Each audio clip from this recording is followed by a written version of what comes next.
Malaysians say final goodbye to Adnan. TMJ cries foul over questionable funds to Kelantan FC. I'm Desiree Gasper and this is Cuppa News.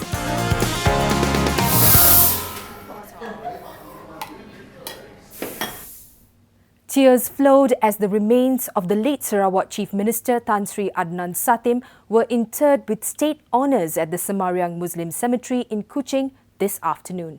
Patrick Lee reports. Today on January 12, 2017, Malaysians will say goodbye to a leader, statesman and political icon. I'm here at the Sarawak State Mosque in Kuching where thousands of Malaysians will pay their last respects to the 5th Chief Minister of Sarawak, the late Tan Sri Adnan Satim. A somber mood was in the air as people from across Malaysia came to see Adnan, who died of a heart attack the day before. Who always stands behind the scenes. It saddens me, it breaks my heart. I think he's not well. And his demise is there. I've lost a very great mentor. Saya belajar banyak kepada dia. Macam saya ketika kerja, tapi dia takes how to collaborate macam-macam lah. I learned a lot from him, and I owe a lot of things to my boss, almarhum Tan Sri Adnan. Itulah saya amat patut sedih sebab dia telah pergi.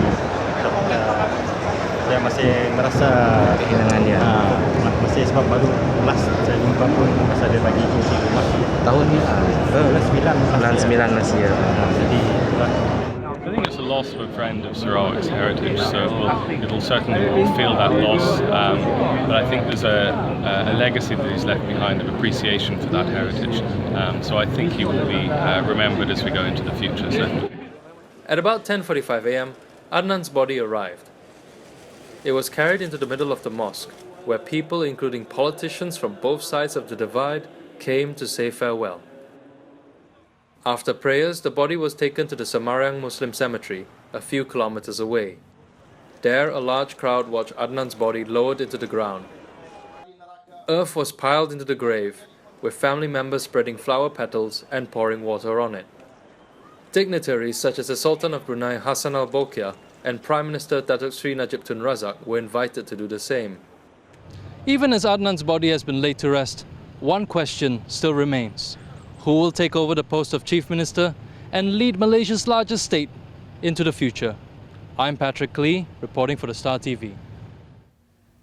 Now, the death of Sarawak's popular Chief Minister leaves a big leadership gap in the state, often described as Barisan Nasional's fixed deposit. A successor has not been named and analyst Dr. O.A. Sun believes the next Chief Minister has very big shoes to fill.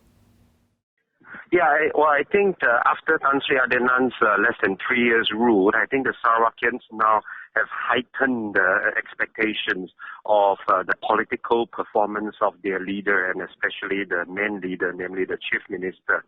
For example, if his successor were to carry forward with his reforms in terms of, for example, anti-corruption drive, in terms of the demand for more state autonomy, then, of course, then the people continue to support the state government. If the successor decides to roll back some of these reforms or some of these state autonomy demands and so on, then I think there will be dire consequences for the ruling coalition's electoral chance. In your professional opinion, do you see anyone who will be able to fill his shoes? Right. I think right now the likely candidate would be Dato' Abang Jo, who is the Deputy Chief Minister. And indeed, Tan Sri Adnan has very big pair of shoes to fill. Whether his successors will indeed live up to that level of reputation and performance, I think would determine, for example, the BN's electoral chances in the next parliamentary election in Sarawak. Adnan died 8 months after helping BN clinch a resounding victory in the Sarawak State Assembly elections, winning 72 out of 82 seats, a two-thirds supermajority.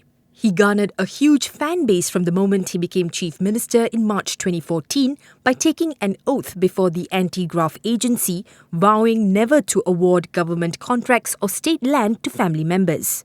This was a big contrast from his predecessor Tun Abdul Taib Mahmud, whose 33-year rule was plagued with allegations of corruption and nepotism.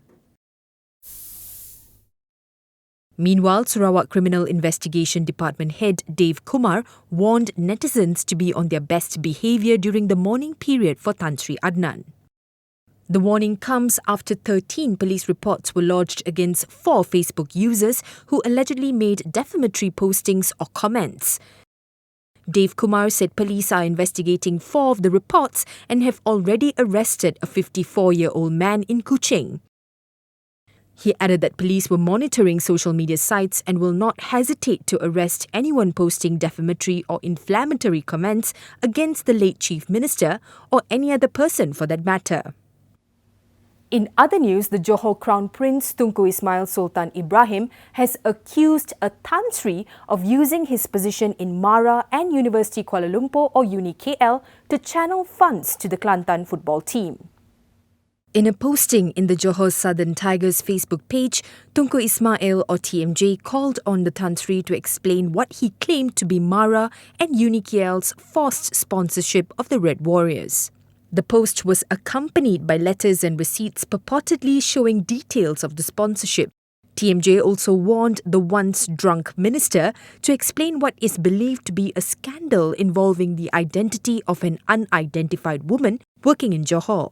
The Johor Crown Prince earlier criticised the Tan Sri for exploiting Faiz Subri's win at the FIFA Puskas Award 2016 to gain popularity for themselves.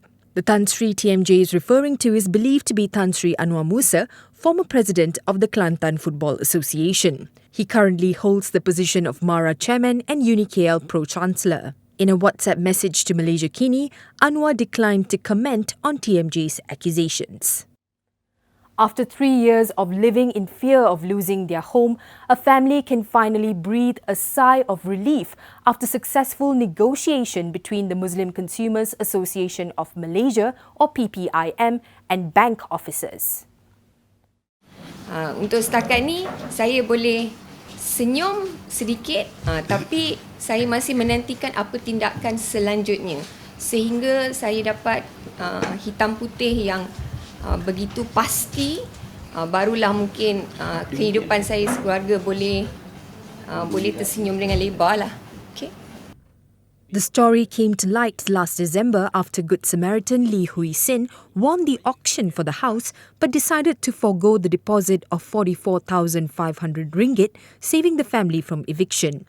Lee's handwritten note to the couple, which details his change of heart, was widely shared on social media.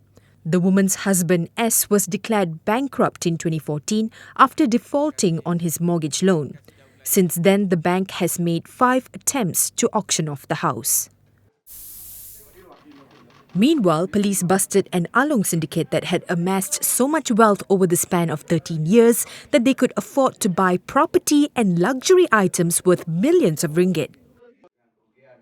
26 suspects, including the syndicate's mastermind, were arrested in the police operation, dubbed Ops Vulture, which saw a series of raids carried out in Johor, KL and Ipoh on Wednesday.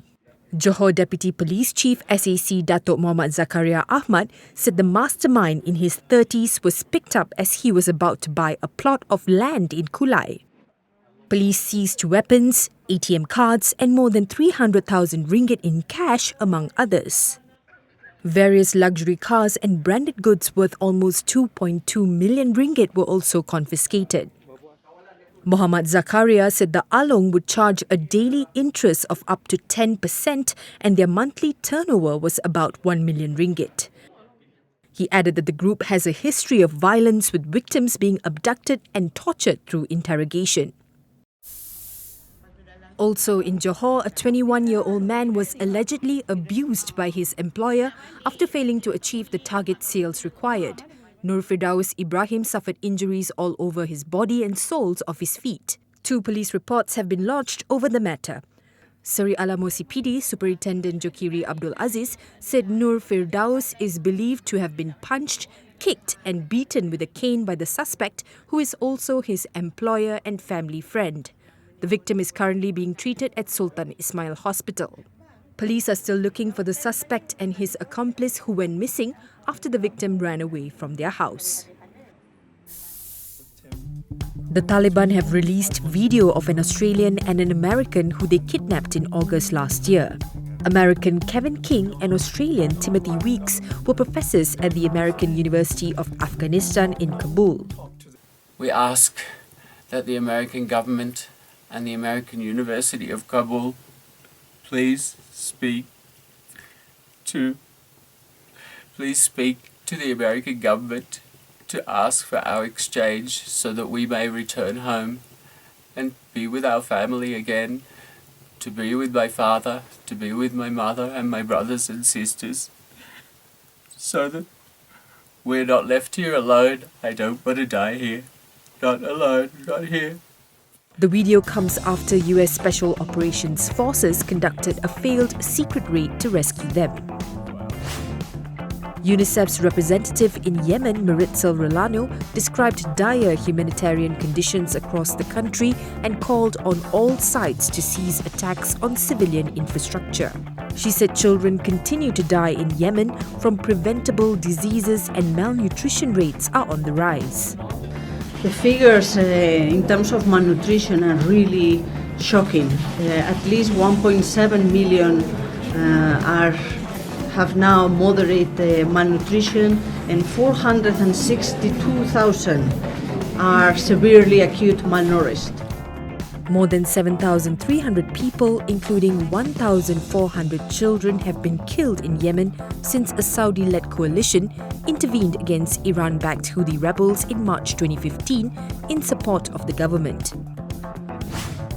Members of Turkey's ruling AK Party and Republican People's Party exchanged kicks and punches at the Parliament's General Assembly during a debate on constitutional changes that would expand President Tayyip Erdogan's powers.